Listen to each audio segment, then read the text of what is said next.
ওইটাই যাও গা ভাই, অকেন দিবেন ওইটাই করিমে অকেন দিবেন ঠিক আছে। এমনিতে 500 দিবেন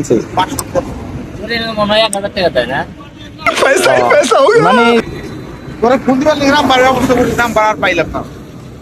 এটা কি বই নিয়ে পয়সাটা না স্টুডেন্ট কার্ড থাকলে কোন কলেজ আছে তাই দেখি আইগা। আসসালামু আলাইকুম ভিউয়ার্স, আশা করি সবাই ভালো আছেন। আজকে বের হয়েছি একটি মহৎ কাজের উদ্দেশ্যে, অর্থাৎ বাইকের তেল নেওয়ার জন্য। বিগত 2 দিন যাবৎ বাইকে তেল নেওয়া হয় না, সের জন্য বের হয়ে গেছি পাম্পের উদ্দেশ্যে। কালকে রাতে খবর শুনেছি যে আমাদের এলাকার আশেপাশে 3টি পাম্পে তেল দিবে, সেই জন্য কালামপুর চলে আসলাম অকটেন নেওয়ার জন্য। আসার পরে আমার কাকার সাথে দেখা, তো তার কাছ থেকে কিছু শুনে নেই, দেখি কি বলে সে হয়তো তেল নিয়েছে। তেল লইছো কত করে দেয়, কত করে ফুল? না 500 সিরিয়াল কি হইনে না, কাপ জাপ করান দেবো না।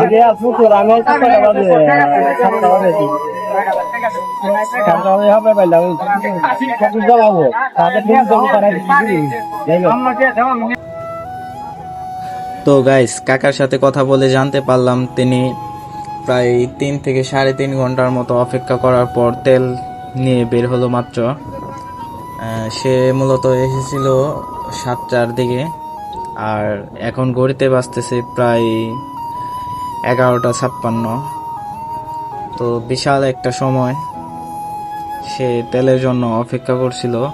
আর এদিকে বাইকের সিরিয়াল বহু, প্রায় কত 200-250 বাইক তো হবেই। আর সামনেই দেখা যাচ্ছে নীরবে বসে আছে।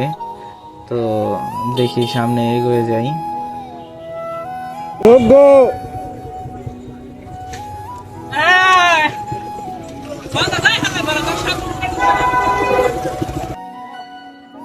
আর এদিকে কাজল ভাই কার সাথে জানি কথা বলতেছে, আর আমি এগিয়ে যাচ্ছি পাম্পের দিকে। তো পাম্পের এদিকে এগিয়ে এসে দেখতেছি সবাই সিরিয়াল মেনটেন করে তেল নিচ্ছে। আসলে আজকে অনেক রোদ উঠেছে আর গরম অনেক। এই গরমে আমার পক্ষে এই সিরিয়াল ধরে তেল নেওয়া সম্ভব না, যার কারণে এখন আমি চলে যাব বোরাক তেলের পাম্পে।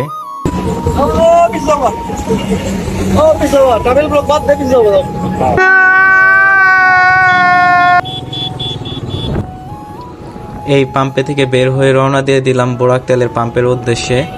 তো এখন সরাসরি চলে যাব বোরাক তেলের পাম্পে। আর কালকে রাতেই খবর হয়েছে যে আমাদের এলাকার 3টি তেলের পাম্পে তেল দেবে। আমি এইমাত্র যে তেলের পাম্পটি থেকে বের হয়ে গেলাম, এটাতে মূলত দিচ্ছে এই অকটেন। আর আমি যাচ্ছি বোরাক তেলের পাম্পে, আসলে ওই জায়গায় দিচ্ছি হচ্ছে পেট্রোল। আসলে বাইকটা হচ্ছে আমার স্বাস্থ্য ভাইয়ের সুজুকি জিক্সার মনোটন। তো এটাতে হয়তো পেট্রোল বললে সমস্যা হতে পারে, যার কারণে আমি বোরাক তেলের পাম্পে গিয়ে আর পেট্রোল নিব না। সরাসরি ওই জায়গার পরিস্থিতি দেখে আমি সরাসরি বাসায় চলে যাব। কারণ আপনারাই বলুন, এই 200-300 বাইকের পর সিরিয়াল দিয়ে মাত্র 200 টাকার তেল নেওয়ার কোনো মানে আছে?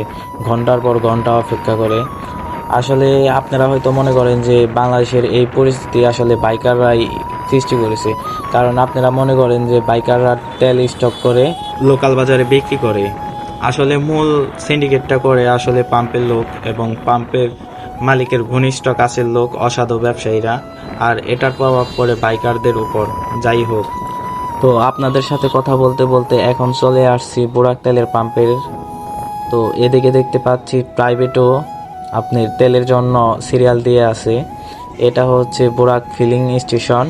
আগের পাম্পের মতো সেম এই পাম্পেও বাইকাররা সিরিয়ালি মেনটেন করে দাঁড়িয়ে আছে তাদের বাইকে তেল ভরার জন্য। আমি একটা জিনিস ভেবে অবাক যাই, বাইকারদের এত ধৈর্য কোথা থেকে আসলো? যেখানে বাইকারদের এত তাড়াহুড়া থাকে, 1 মিনিট তাদের ধৈর্য কুলায় না। কোনো গাড়ি সাইড না দিলে তাদের মাথা গরম হয়ে যায়। সেই বাইকারই এখন ঘন্টার পর ঘন্টা দাঁড়িয়ে আছে শুধুমাত্র 200 থেকে 500 টাকার তেলের জন্য। আসলে তারা পরিস্থিতির শিকার। তো সামনে রাব্বি ভাইকে দেখতে পাচ্ছি, তো দেখি রাব্বি ভাইয়ের কি অবস্থা। ওইটাই যাও গা ভাই, অকেন দিবেন ওইটাই করিমে। তেল দিতেছে অকেন দিবেন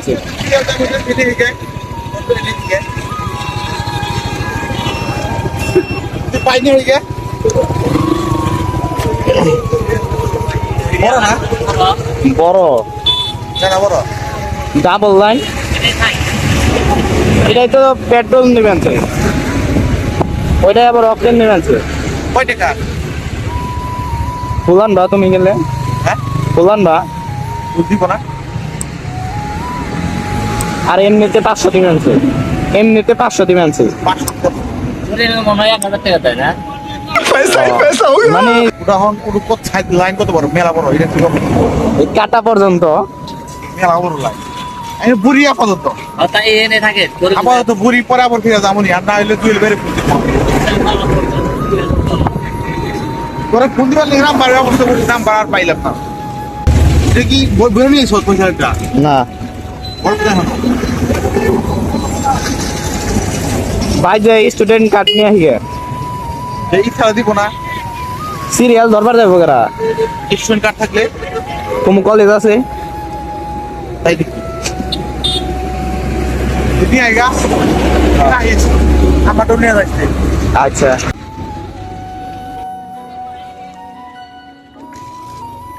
তো গাইস রাব্বি ভাইয়ের কাছ থেকে বিদায় নিয়ে এখন চলে যাব বাসার দিকে। আসলে এত বড় লাইনে সিরিয়াল ধরে রোদের মধ্যে তেল নেওয়া সম্ভব না। আমার বাইকটা আমি আনতে পারি নাই, কারণ আমার বাইকে একটুও তেল নেই।